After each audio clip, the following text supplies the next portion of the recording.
Welcome back to my channel, everyone. Sweet Tips here. If you look at the current flow through the silver cell, it's down below 1 amp, which usually means that the anode filter is probably clogged up. So we'll go ahead and secure the power up here. Turn that off. Now we're going to take the anode bar off of here and get it out of the way.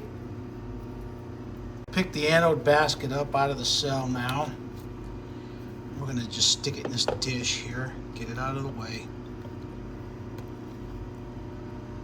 Alright, here's a look inside the silver cell. That's high purity silver crystal. It's been running now for about 2 weeks, maybe a little longer.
What's happening here is silver nitrate solution. It has copper in it, that's why it's blue. And I put a piece of clean copper in the silver nitrate solution. In accordance with the reactivity series of metals, copper is more reactive than silver.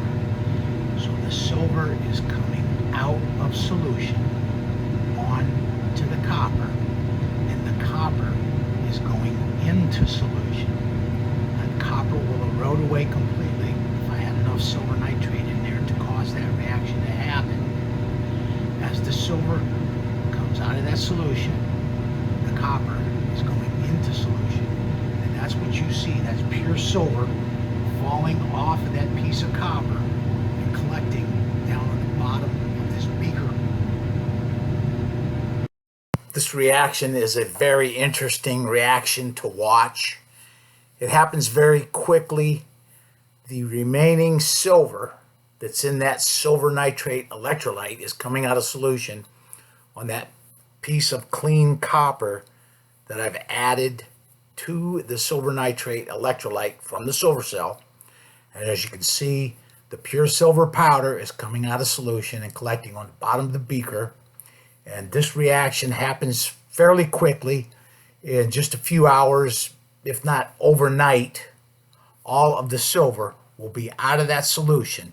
And then I can recover the pure silver powder, melt it into shot, and run it back through the silver cell in my next silver cell run.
This is the harvest from my silver cell, pure silver crystal, 3/9 fine or better. What I'll do is I'll rinse all this blue liquid off of here and save the rinse water because it'll contain silver. And then we'll dry this off. I'll put it in a container and put it away and forget about it. I will reserve some of this pure silver crystal from this batch, about 1 kilo of it. There's probably 3 kilos here. I'll take 1 kilo of this pure silver crystal and use it to make the electrolyte for my next silver cell run. Okay, this will conclude the video. Thank you for watching.